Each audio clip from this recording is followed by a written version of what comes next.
La máquina de pensar.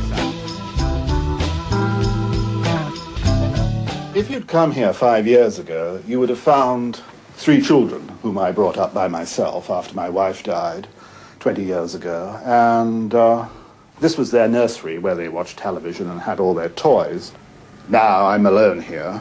The children have grown up. So in a way, this is my nursery.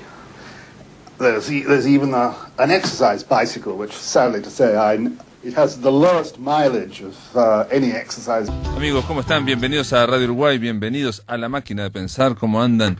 20:01, arranca La Máquina de Pensar. Escuchamos al comienzo unas breves palabras, en inglés obviamente, del escritor inglés James Graham Ballard, G.J. Ballard firmaba siempre, en una entrevista que le hacían en 1986. Obviamente le vamos a dedicar la semana a este hombre, a este escritor inglés que de alguna forma profetizó o previó parte de nuestro presente. En el año 70 ya estaba diciendo cosas que estamos viviendo en el 2010. Pero antes de arrancar La Máquina de Pensar, antes de hablar de toda la semana, yo creo que es de rigor decirles que, bueno, este fin de semana se nos fue el director de las radios del Sodre, Sergio Sacomani, un hombre que de alguna forma pensaba que podría decir ahora cuando venía para la radio, y se me ocurrió que mucha gente, cuando llamamos a otros países, en concreto ahora estuve hablando con una escritora peruana, me decían, en mi país no hay un programa que se dedique a la literatura todos los días de la semana. Pero me lo han dicho españoles, me lo han dicho chilenos, me lo han dicho argentinos en Buenos Aires. En general, los programas dedicados en la radio a la literatura son 2 horas a la semana, al sumo 2 horas y media, 3. Se me ocurrió que cuando arrancamos con Sopa de Letras, aquí en el 2005, en agosto del 2005, Sacomani, Sergio estuvo desde el inicio, desde abril del 2005.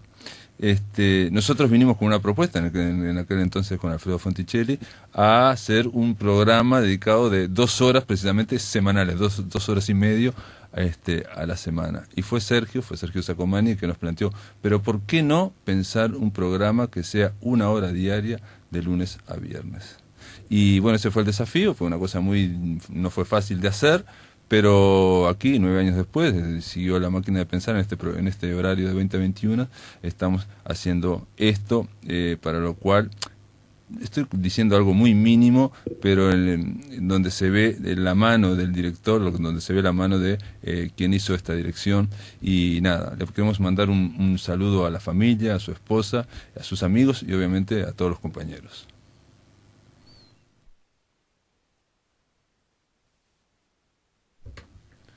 Muy bien, y ahora sí, amigos, vamos a arrancar La Máquina de Pensar. Decirles que James Ballard es un escritor que nació ahora no lo tengo, es alguien que básicamente Ballard ha generado una ciencia ficción que, por lo menos los primeros libros, estuvo dentro de una renovación de la ciencia ficción y luego directamente pasó a hacer otra cosa. Pero ahora vamos a hablar antes con... ¿está Mercedes ahí? No, no está.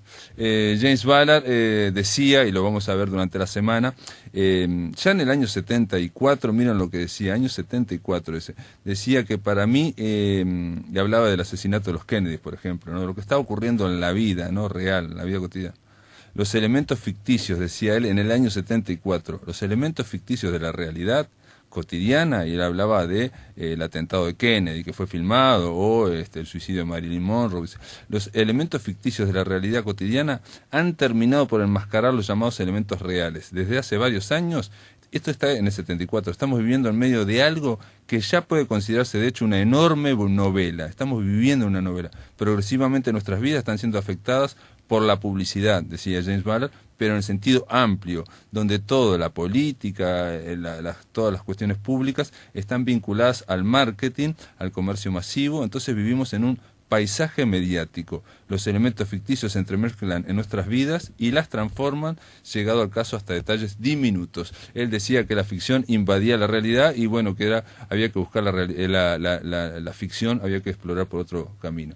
Pero para hablar antes de Ballard, bueno, hablaremos después, quería decirles también, amigos, que hoy en La Máquina de Pensar queríamos dar cuenta de dos dos libros uruguayos que han sido editados en países hermanos, pero digo que de alguna forma se han exportado la literatura uruguaya. ¿A qué me estoy refiriendo? En este caso a Mercedes Rosende y a Mujer Equivocada. ¿Cómo andás, Mercedes? ¿Qué dice Pablo Silva? ¿Cómo andás? ¿Bien? Bien. Aquí andamos. Mercedes Rosende estuvo en Buenos Aires la semana pasada, estuvo presentando la novela Mujer Equivocada. Sí, estuve la semana pasada, no, la otra, sí, la otra semana, y bueno, volví contentísima, todo salió precioso, bueno, y además con la satisfacción que tiene saltar del país de uno, ¿no? Saltar hacia otro lugar y ser bien recibido, y además también con la dimensión, ¿no?, que cobran las cosas en un país que tiene más de 10 veces la población nuestra, ¿no? En este caso, Mujer Equivocada ingresa en una colección y en una editorial de novela negra, digamos, de ficción, ¿no? De policial. Sí. Además eso también me parece muy gratificante. Es decir, yo vengo haciendo una literatura de género, tengo dos novelas de género de género policial. Bueno, de género policial. Porque puede ser género femenino. Claro, sí, también podía ser. Bueno, y ahora ingresa en una colección de novela negra argentina nueva, muy importante en el sentido de que en creo que 8 meses se publicaron 10 títulos ya, además con unas compañías de unos autores realmente importantes, no lo digo por mí, no lo digo por ellos. Sí. Y bueno, entonces muy contenta y sobre todo, bueno, un poco asombrada de las dimensiones que cobra la literatura cuando uno apenas salta el charco, ¿no? Claro, porque aquí hay que pensar que, bueno, Mujer Equivocada fue publicada en Mondadori, digamos, no en una colección de literatura policial. Bueno, eso puede o no incidir en la lectura. Y por otro lado, allá en Buenos Aires hay una buena movida con el banco, ¿no? El Festival de Novela Negra. Y entonces eso genera el tema de la otro novela caldo. Negra en Argentina se mueve muchísimo, hay, digamos, todo como una especie de circuito armado de festivales, de escritores, de gente además que son verdaderos seguidores de todo. Es decir, la novela se publicó no hace 20 días, todavía vamos a poner 15 días, en Argentina se está distribuyendo además en las provincias. Y yo recibo constantemente por Facebook ahora devoluciones de gente que me comenta que lo ha leído, ¿no? Es decir, los lectores potenciales se multiplican exponencialmente. Mirá qué bien. No, pero aparte vos ya habías ido varias veces al Festival de Novela Negra en Buenos Aires, en Mar del Plata. Quiero decir que en ese circuito más o menos de alguna forma fuiste haciendo un camino. ¿Y cómo fue que la Mujer Equivocada llegó ahí?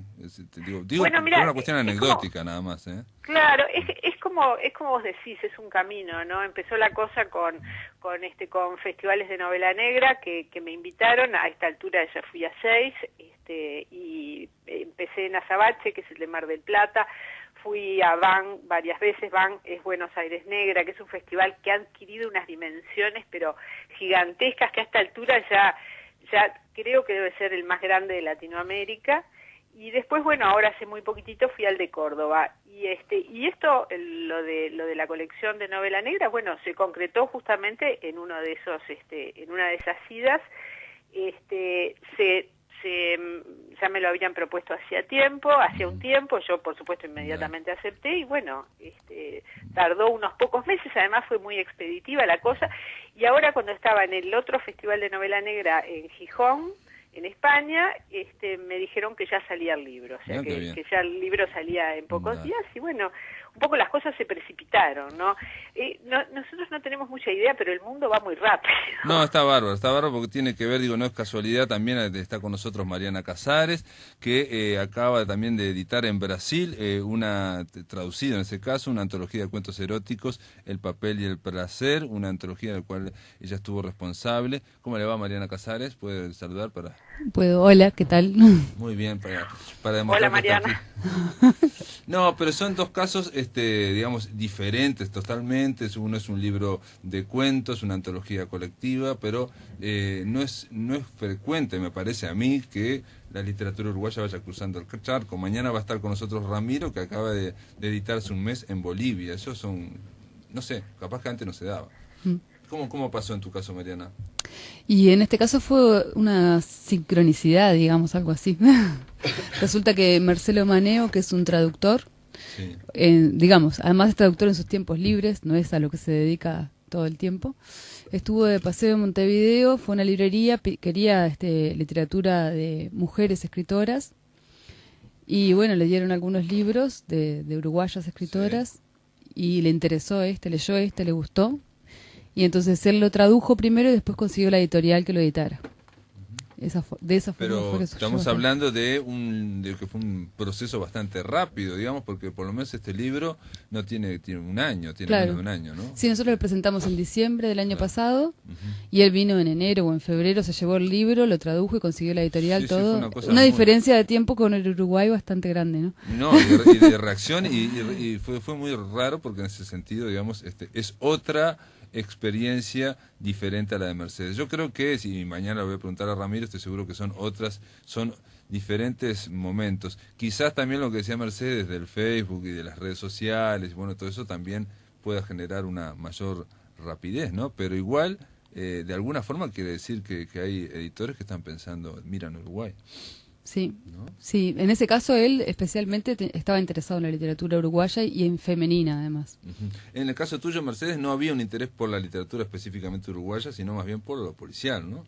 No, había también por la uruguaya, es decir, la colección tiene como una especie de objetivo que trata de ser latinoamericana, y somos, creo que hasta ahora, de los 10 escritores que llevan publicados, somos, bueno, yo una uruguaya, unos cuantos argentinos, pero también hay un iberoamericana, Ajá. hay Español. un español, y hay, en este momento no me acuerdo, pero como decirte, un ecuatoriano o algo así.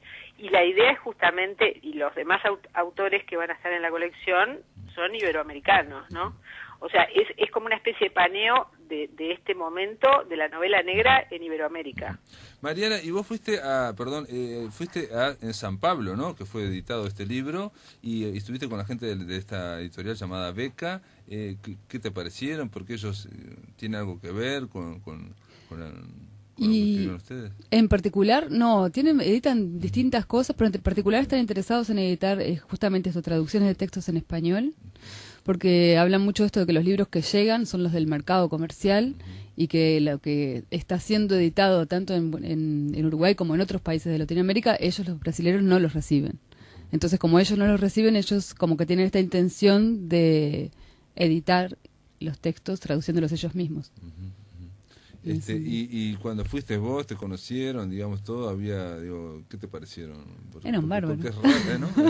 Es Sí, raro. fue rarísimo. Me esperaron, la verdad que fue increíble. Unas Esas bordadoras o de bordado erótico. Sí, primero me esperaron con una cena en la que había muchos artistas plásticos, había como gente de artistas de distintos ámbitos, y no sé, era muy raro, era como estar en mi casa, era como si hubiera juntado yo a mis amigos, serían así más o menos. Eso fue bastante raro porque yo no los conocía, ¿no? Bordadoras, ¿no? Claro, y entonces el hombre que hizo esto también vio que había otras mujeres que estaban como trabajando lo erótico desde otros puntos de vista, ahí en San Pablo, y las convocó. Y ellas estaban contentísimas. Y entonces habían, en el día ese de la presentación del libro, que fue en el Instituto Cervantes, estaban unas que llamaban hacían bordados eróticos. Sí. Entonces a ellas eran de un grupo de moda, ¿no? Como estudiaban moda. Se ve que hay una universidad de la moda en San Pablo, no sé, esas cosas que acá no hay. Y allí estaban todas ellas sentadas en la primera fila bordando mientras se hacía la presentación, y una estaba en la mesa y contó cómo era que ellas se habían puesto a trabajar en esa colección de bordados eróticos. Ajá.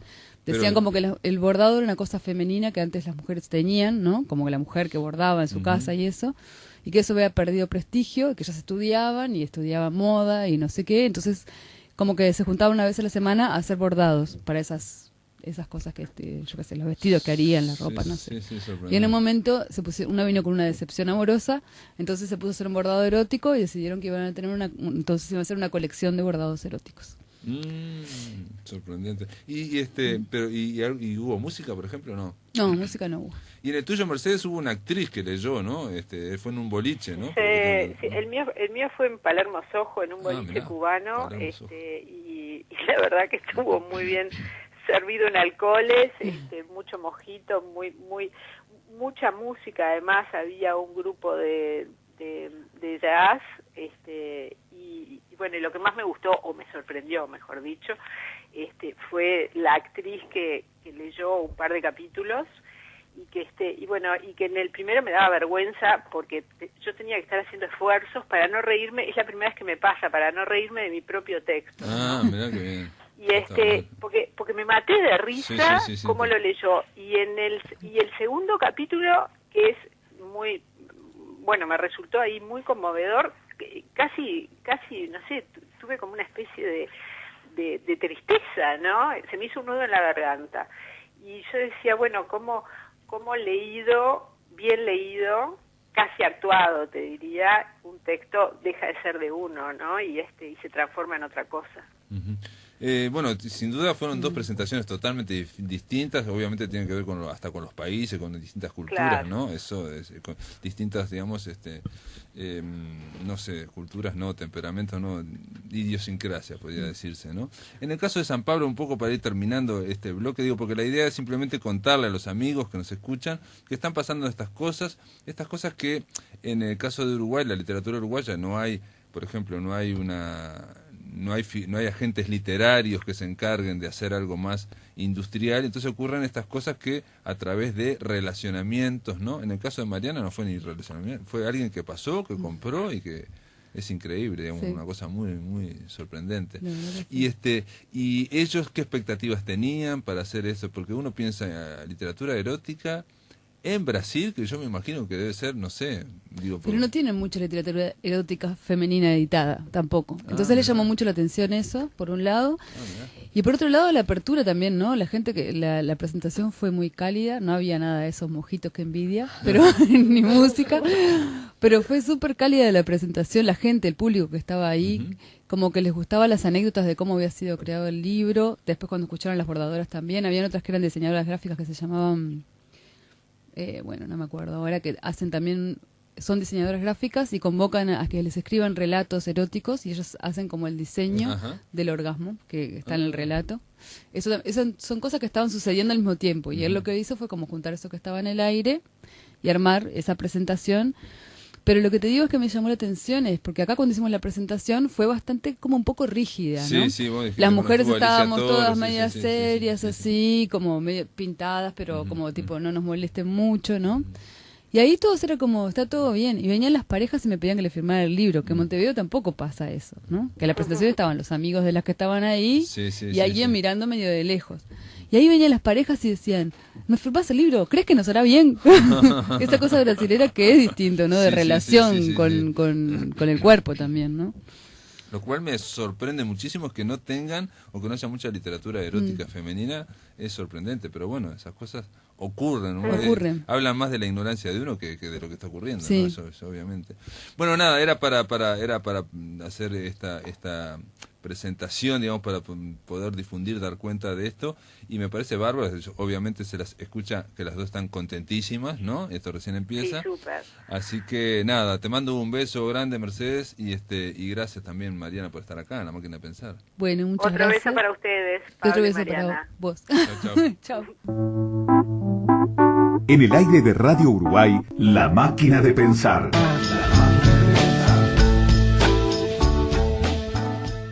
Y ahora sí, ahora vamos a hablar de James Graham Ballard, vamos a hablar de este escritor que tiene muchas puntas y que va más allá del casillero de ciencia ficción. Para hablar de él, vamos a darle la bienvenida aquí en La Máquina de Pensar a un viejo amigo o un amigo que es Marcial Souto. ¿Cómo andas, Marcial? ¿Qué tal, Pablo? ¿Cómo estás? Bien, Marcial Souto, saben, es escritor, es traductor, es editor. Hemos hablado con Marcial muchas veces o varias veces en torno a Mario Lebrero. Bueno, fue el primer editor de Mario Lebrero en Buenos Aires, en Montevideo y en Barcelona, digamos. Entonces, a cada país donde iba Marcial Souto era la primera edición de Mario Lebrero. Pero es un hombre que estuviste muy vinculado a la ciencia ficción, y recuerdo haber leído en varias entrevistas a Lebrero que decía que en un momento Marcial se fue a Estados Unidos y nos mandaba fotos con los más grandes, abrazados a los más grandes de la ciencia ficción. Bueno, sí. ¿No? Y en el caso de Ballard, yo sé que tuviste contacto, ¿no? Lo conociste a Ballard, digo. Sí, También hemos hablado otras veces que conociste a, ¿cómo se llama este? Que a mí me gustaba mucho, el de Soy Leyenda. No, a Richard Matheson no. Lo habéis hablado Hablé por con él teléfono. por teléfono Habíamos hablado por alguna teléfono. vez. Y con Ray Bradbury habéis estado también. Bradbury mucho. Bradbury y Ballard fueron amigos míos durante 40 años. Oh, impresionante, amigos. Y en el caso de Ballard, ¿cómo fue que lo conociste? Mira, hubo un congreso absolutamente loco en Río de Janeiro en el año 69, a donde invitaron a 35 escritores y directores de cine, todo relacionado con la ciencia ficción dentro de un festival de cine. Y yo había estado el año anterior en Estados Unidos, había ganado una especie de beca y la había usado para ir a una convención mundial de ciencia ficción porque me interesaba mucho el tema. Y había conocido a muchos escritores, y cuando se hizo ese congreso en Río de Janeiro al año siguiente, alguien les pidió que me invitaran, que era importante que fuera, no sé, alguno de los amigos que había hecho. Sí, sí, sí. Y a Río de Janeiro fueron los ingleses también. Entonces, el día que cumplí 22 años, me encontré abajo cuando iba a desayunar con Brian Aldiss en un pasillo. Lo reconocí, me puse a hablar con él y me dijo, bueno, vamos a desayunar acá, está Jimmy Ballard ahí también. Acaban de llegar esa mañana. Y bueno, desde entonces fuimos amigos. Bueno, con Brian Aldiss sigue siendo amigote, en serio. ¿Ah, sí? Y eso fue hace cerca de 50 años. Claro, en 69, claro, sí. Y bueno, en ese momento yo estaba intentando traducir el primer libro de Ballard para Minotauro. Yo me había hecho amigo de Paco Porrúa, que era el dueño y director de Minotauro y uno de los, quizá el mejor editor que he conocido en mi vida. Y así que fue providencial eso, de conocer a Ballard allí. Mientras estaba trabajando en eso, hablé mucho con él. ¿Y cuál estabas traduciendo, perdón? Un libro de cuentos que se llama El hombre imposible. Ajá. Es el primer libro que traduje. Y después, bueno, seguimos mucho en contacto. Viajé unos años después a Inglaterra y estuve casi todo un día en la casa de él conversando. Me invitó y seguimos en contacto y finalmente terminé traduciendo una buena parte de su obra. ¿Y cómo eran esos problemas de traducción? ¿Te acordás de algo, de comentarle o alguna duda? Porque da la impresión de Ballard como que es un te pregunto, ¿no? Porque digo, viendo las entrevistas, como que es un típico inglés, ¿no? O sea, a mí me hace acordar muchas cosas que las que dice a Graham Greene, por ejemplo. Es decir, bueno, el tema del aburrimiento, el tema... Sí, era un inglés, sí, él había crecido dentro de una comunidad inglesa en Shanghái, una comunidad que tenía muy poco contacto con el mundo chino. Tenían, por ejemplo, 10 empleados en la casa y los tenían numerados. Hablaban del coolie número 1, el coolie número 3. Y Ballard nunca aprendió chino. Nació en Shanghái, él es de Shanghái, sí, es cierto. Parece sí, nació en Shanghái, los padres eran ingleses. Claro. El padre era el director de una empresa inglesa instalada allí. Y sí, tenía un inglés muy inglés, y que sí, a veces había dificultades para trasladar eso al español. Es un inglés que usa mucho la voz pasiva, muchas cláusulas subordinadas, y que tiene un tono difícil de desmontar. Para decir lo que dice él, sobre todo con el tono que él usa, no es una operación nada fácil. El tono tiene que ver con ese tono, digamos, como elegante, ese inglés muy, ¿no? Muy formal. Sí, tenía ese inglés un poco elevado. Claro. Él era todo lo contrario. Él era un hombre totalmente campechano, con aspecto de hombre común, y era todo lo contrario. Él abría la boca y era absolutamente brillante. Bueno, sí que fue una considerable experiencia. Y cuando decís que fue brillante, obviamente no te referís a la literatura cuando hablaban de estas cuestiones de traducción, sino brillante en el sentido de un hombre muy agudo opinando de la sociedad, completamente, ¿no? Completamente, un hombre de una lucidez asombrosa. Cualquier comentario de él era brillante. Exacto, sí, al estilo ese inglés, digamos, tipo borgiano, ¿no? Decir cosas... Sí, claro, una especie de Borges. Exacto, decir cosas brillantes que te dejan, que da para pensar 2 días. Claro. Hay una entrevista que le hizo un editor de San Francisco que se llama Vail, que tiene una editorial que se llama Research, que publica libros muy raros. Empezó publicando una revista llamada Research, y después libros sobre una cantidad de temas un poco raros. Y para esa revista una vez le hizo una entrevista a Ballard, viajó con una socia y fueron a Shepperton, al pueblito donde vivía Ballard, y encendieron el grabador cuando llegaron y lo apagaron. Bueno, después de cambiar algunas cintas, 9 horas después, y transcribieron en un número toda la conversación, y es uniformemente interesante. Brutal, sí. Bueno, esa es la experiencia que yo tuve siempre con él. Pero él te dice cosas, por ejemplo, como estas, en un credo célebre de él, dice: creo en la muerte del mañana, en el acabamiento del tiempo, en la búsqueda de un tiempo nuevo, en las sonrisas de las mozas de los bares, de las rutas, y en los ojos cansados de los controladores de tráfico aéreo en aeropuertos fuera de temporada. Y uno dice, bueno, esto es algo poético, no sé qué, pero después empezás a analizar su pensamiento, y cuando dice creo en la muerte del mañana, lo dice en serio, como que el futuro puede estar agotado porque la gente ya no tiene ninguna expectativa. Entonces como que el futuro ya llegó y ya aburrió. Bueno, sí, él hablaba siempre de que antes había una especie de entusiasmo con el futuro, que el futuro era ilimitado.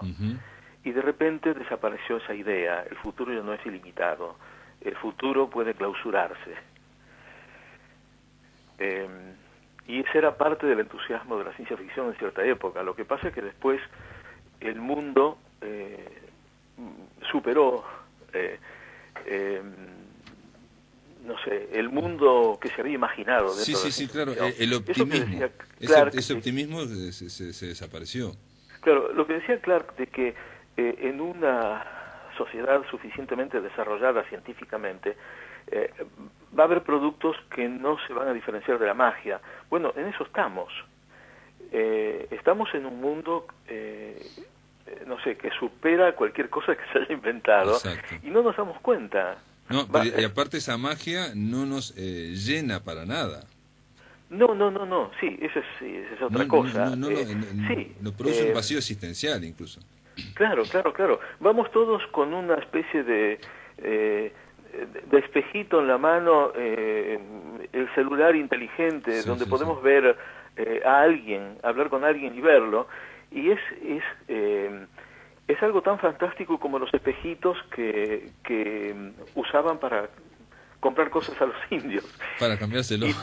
Y no nos damos cuenta de qué es esa civilización que está detrás. Y somos nosotros, lo tomamos como algo natural, y la verdad es que es una cosa extraordinaria, y fue un desarrollo de muy pocas décadas. Sí, pero el impacto en la conciencia humana, para Ballard era muy, digamos, pesimista en ese sentido, ¿no? Totalmente. Él hablaba de una deshumanización casi, de esto son palabras mías, no hablaba así. No, él era un extraordinario observador de los cambios. Por ejemplo, dijo cosas muy memorables sobre el impacto de la televisión. Él tenía un televisor en blanco y negro y lo tenía sin voz. Veía cosas mal y en blanco y negro y sin voz. Porque era una manera de reflexionar sobre eso que pasaba ahí, y de una manera que te permitiera verlo sin la seducción de todo lo que se le añade, la música, las palabras.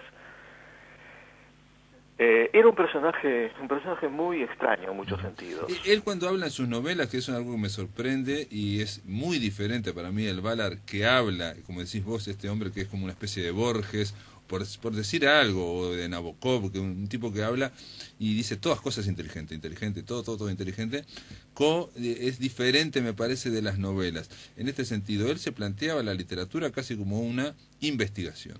Y lo dice varias veces, dice como que el mundo tiene 3 niveles, público, privado y fantástico.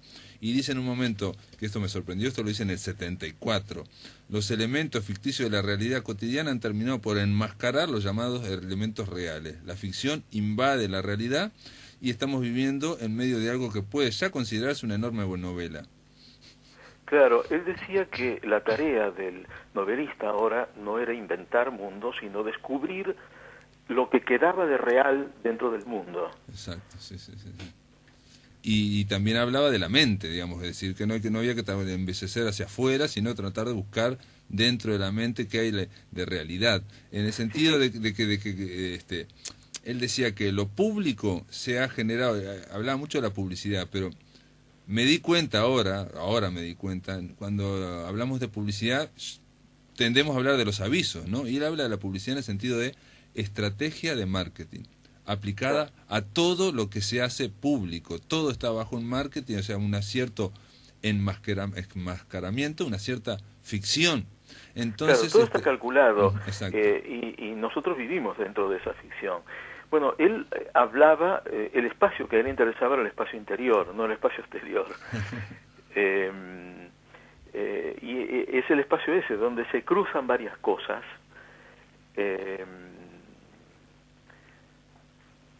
No sé, era un hombre muy complejo y sorprendente siempre. Y bueno, pasó por cosas muy extremas. Si te parece, Marcial, esas cosas extremas las podemos seguir conversando después de la pausa, ¿te parece? Sí, por supuesto. Me esperás un minuto y medio. Y amigos, estamos conversando con Marcial Souto sobre J.G. Ballard. En el aire de Radio Uruguay, La Máquina de Pensar.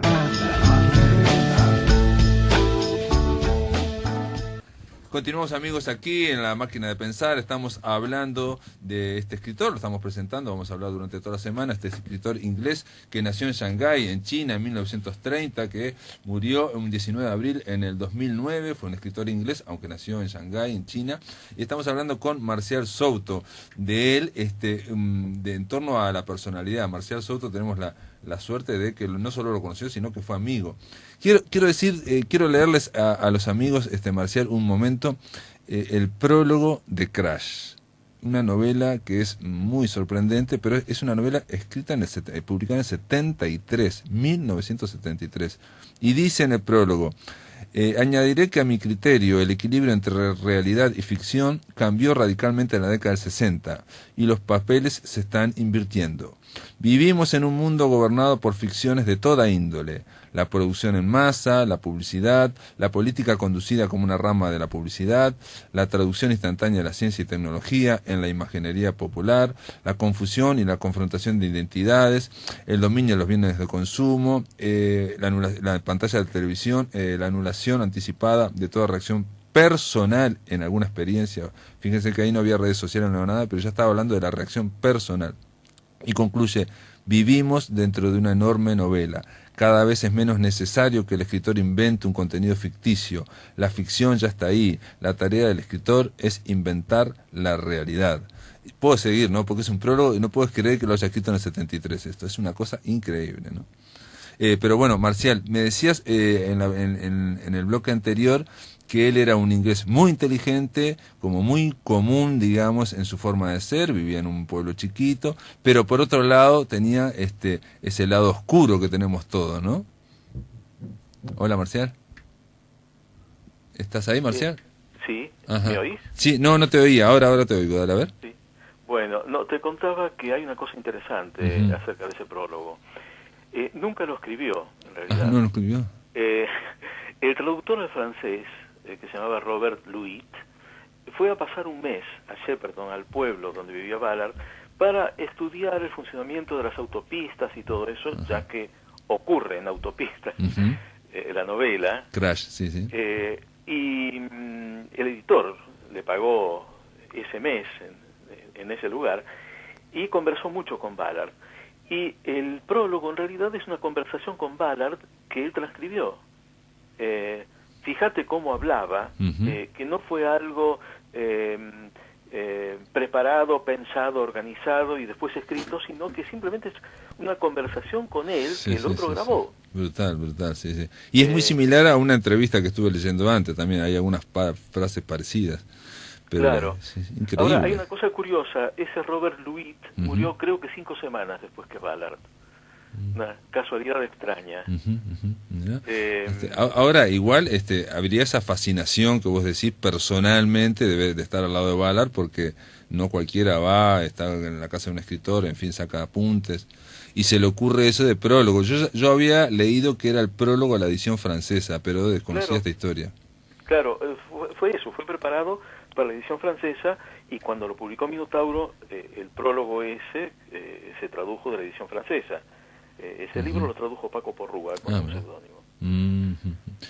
Y me decías que él tiene, que tenía, digamos, esa zona oscura, bueno, esas cuestiones extremas. Él vivió en la opulencia hasta los 12 años, cuando los japoneses empezaron a entrar en China y terminaron invadiendo buena parte, incluyendo Shanghái, donde ellos estaban, y los arrearon y los llevaron a un centro uno de esos centros. Sí, un campo de concentración.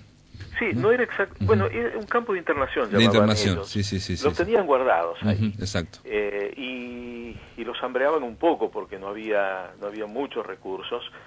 Cuenta Ballard como un médico que había en el grupo les aconsejaba que comieran los gorgojos que había en el arroz. Porque después de todo eran proteínas. Bueno, y después impresionante, digo, porque de estar en lo más alto a eso, que te digan comer los gorgojos del arroz, ¿no? Exacto. De andar en un auto de la familia con chofer, dando vueltas por la ciudad en medio de la miseria total, y cuenta en algún momento que creo que una rueda del auto pisó un pie a un pordiosero que estaba por allí y ni siquiera se volvieron a mirar. Y bueno, pasaron esos 2 años y medio en ese lugar. Después llegaron los norteamericanos, llegó la bomba de Hiroshima y se acabó eso. Y abrieron el campo, y él cuenta del terror cuando se abrió el campo y no había seguridad para nadie, simplemente cualquiera podía matar a cualquiera por cualquier cosa, incluso perdieron la seguridad, entre comillas, que había dentro del campo, que había cierta organización. Claro, porque el problema con China es que hay tanta gente que el caos es lo peor, digamos, ¿no? La falta de orden, ¿no? Y era un momento terrible de miseria, la miseria que crea la guerra, y gente trastornada, no sé, cuenta cómo vio creo que en una estación de tren, cómo mataban a un chino, los japoneses, simplemente se divertían con él, y creo que lo ahorcaban. Cualquiera podía hacer cualquier cosa. Sí. Eso está, digamos, narrado, está en la película que fue muy importante de Steven Spielberg, El Imperio del Sol, que está considerada es parte de la historia. Es una de las mejores películas de Steven Spielberg para algunos, ¿no? Narrativamente, ¿no? Fue la primera película adulta. Sí, está John Malkovich, está el que hace de Ballard, el niño es Christian Bale con 12 años. Sí. Bueno, hay una cosa curiosa. Ballard, que fue a vivir a Inglaterra, lo mandaron los padres a vivir a Inglaterra, y de repente se encontró con un país pobre, oscuro, con autos negros y chiquitos, no sé, le pareció una caída terrible. Porque ahí está, la había mitificado en las colonias inglesas, todo el mundo hablaba del centro del imperio como algo bárbaro. Claro, había viajado con los padres a Estados Unidos cuando tenía 10, 11 años, no sé, y creía que el mundo occidental era así. Inglaterra estaba, no sé, con muchos problemas después de la Primera Guerra Mundial, y bueno, finalmente se casó con una inglesa. No, después de la Segunda Guerra Mundial. Estaba muy mal después de la Segunda Guerra Mundial, que es cuando va a él, que estaba destruida. Claro. Perdón, que dije primero. Sí, porque me quedé pensando. Sí. Bueno. ¿Se casó y...? Se casó, tuvo 3 hijos, y iba a veranear a costas españolas, que en aquella época era muy barato. Y cuando tenía 34 años, él y 34 la mujer, fueron a veranear cerca de Alicante, en la costa este de España, y la mujer se enfermó y se murió de una neumonía en 3 días. Fue una cosa terrible. La enterraron allí y volvieron a Inglaterra, él con los 3 chicos, sin hablar del tema. Nunca más se habló de la madre. Ballard nunca más habló con ellos de la madre y ellos no pudieron hablar con él. Es una cosa extraordinaria. Imagínate cómo muy inglesa, muy inglesa, ¿no? Muy inglesa, ¿no? Sí, eso es cierto. De la disciplina y la formalidad, sí. Y el no hablar de los problemas propios. Exacto, sí, la censura, autocensura. Claro, pero eso fue extraordinario. La hija mayor, que es pintora, cuenta, fue a hacerse cargo de la casa del padre. Además, en los últimos 15, 20 años no recibía a nadie en su casa. Un tipo que vivía como un ermitaño, iba a comer afuera con gente, iba a pasar el fin de semana con su novia, decía él, en Londres, una mujer muy interesante que se llama Claire, y ni siquiera sus hijas recibían la casa. Así que cuando se murió, la hija mayor fue a sacar las cosas que había allí, y se encontró, por ejemplo, con un limón que había quedado sobre una repisa que ella recordaba de chica y nunca lo había tocado. Tenía más de 40 años ese limón, estaba mineralizado por completo, era una piedra. Pero es la relación de Ballard con el tiempo. Sí, con el tiempo, y aparte, por eso me hacía acordar mucho, mira, a Graham Greene, el tema de esa capacidad de autorrepresión de los ingleses, de las clases altas inglesas, sobre todo, ¿no? Educadas para eso, y a la vez de esas clases altas aparecen escritores muy lúcidos que quieren como huir de ahí, ¿no? O sea... Claro, y pasaba otra cosa interesante en ese sentido. Ballard me contó que todo lo que escribió, lo escribió no borracho, pero sí bastante animado, contento. Decía, not drunk, but high. Sí, bueno, el alcoholismo es de los dos también, ¿no? De Graham Greene también estaba pensando lo mismo. Pero... Claro, prácticamente todos los ingleses. Sí. Y tienen razón, porque es un sitio, no sé, bastante oscuro e insoportable durante gran parte del año. Y políticamente, como digo, ¿pudiste hablar con él alguna de política o no se habló nunca? Bueno, a ver, ¿qué te puedo decir? Él rechazó uno de esos títulos que da la reina.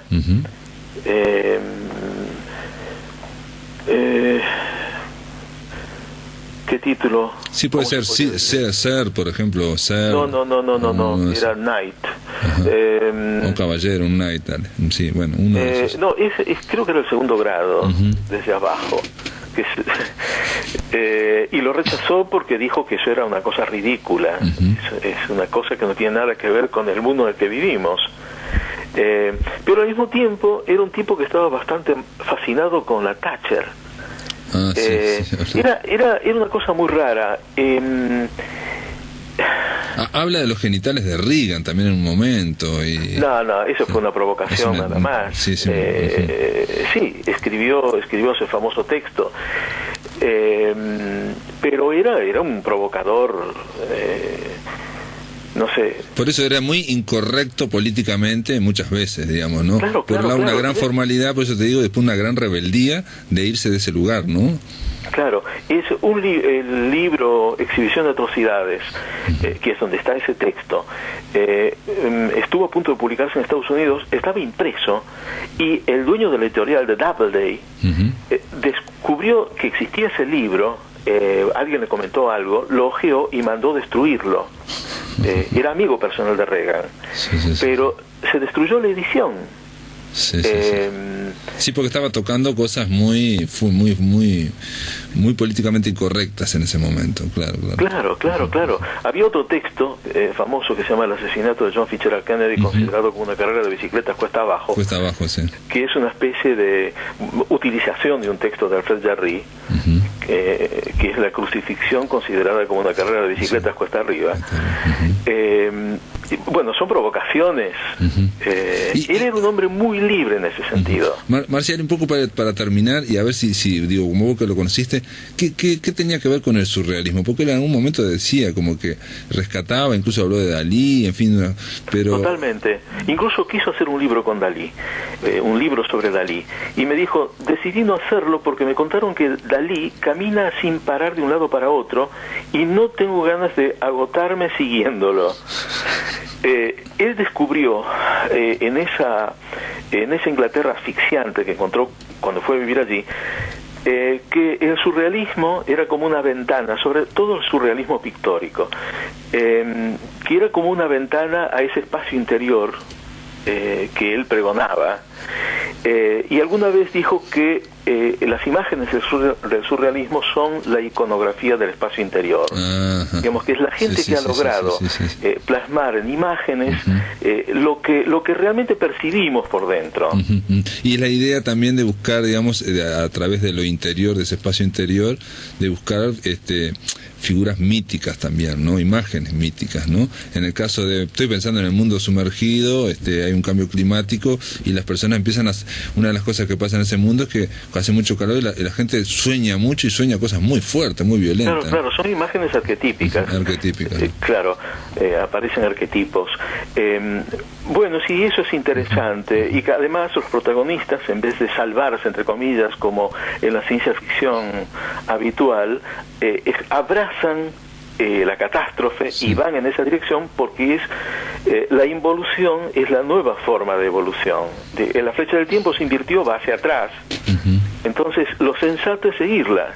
Sí, como que la especie humana va a terminar o está en decadencia, va en involución, y bueno, no es demasiado fuerte la corriente, y bueno, es parecido, si me pongo a pensar, también a la idea de Soy Leyenda, ¿no? De que imaginar la especie humana que va a terminar. Pero claro, bueno, no le queda otra al de Soy Leyenda, se quedó en minoría de uno. Claro, quedó uno contra toda la nueva especie, ¿no? Claro, en este caso lo que hay es una especie como de indolencia, que era también la de los ingleses en las colonias, ¿no? De los europeos, de dejarse llevar por la inercia, digamos, del clima, de la involución, como decís vos, ¿no? En un mundo sumergido. Claro. Sí, eso llamó mucho la atención y molestó mucho, y a él le encantó que molestara. Muy bien. Bueno, entonces rescato eso, lo de la gran rebeldía, digo, por fuera una gran corrección y por dentro una gran incorrección, una gran rebeldía de este hombre Ballard, ¿no? Y al mismo tiempo, personalmente, un hombre cordial, macanudo, muy amable. No sé, es increíble que haya pasado por ahí. Creo que fue uno de los grandes pensadores europeos de la segunda mitad del siglo XX. Creo que es un personaje importantísimo. Yo creo que esto que acabas de decir es muy importante, porque para presentarlo en la semana amigos, vamos a hablar de un novelista, pero no es un novelista y no es alguien solo de ciencia ficción. Más que nada es un gran pensador, de la misma forma que se puede asumir que Borges es un gran pensador también, más allá de la literatura, ¿no? Totalmente, es alguien que ha reflexionado muchísimo sobre el mundo en el sobre lo que nos pasa, sí. Y se adelantó, yo decía, no 1000 pasos como le dice, no 5 pasos, supo lo que iba a pasar dentro de 40 años, por ejemplo ahora, ¿no? Sí, realmente, y sin ningún afán de predecir nada. Yo creo que simplemente era alguien que veía muy bien y sabía contar muy bien lo que veía. Muy bien, Marcial Souto, una maravilla tenerte acá para empezar esta semana dedicada a Ballard, y sobre todo por esa amistad, que esos relaciones solamente se pueden hablar aquí por radio y con gente. Empezar esta semana dedicada a Ballard, y sobre todo por esa amistad, que esos relaciones solamente se pueden hablar aquí por radio y con gente como vos. Te agradezco muchísimo esta conversación, che. Bueno, muy bien, gracias a vos, Pablo. Te mando un abrazo, amigos. Mañana vamos a seguir hablando de Ballard, vamos a estar con Ramiro Sanchís y va a venir, vamos a llamar a Argentina también para hablar con Martín Cristal. Esto es todo, amigos, que lo pasen muy bien. Bueno, muy bien, Pablo, un abrazo, y un abrazo también a Ramiro y a Martín. Un abrazo grande.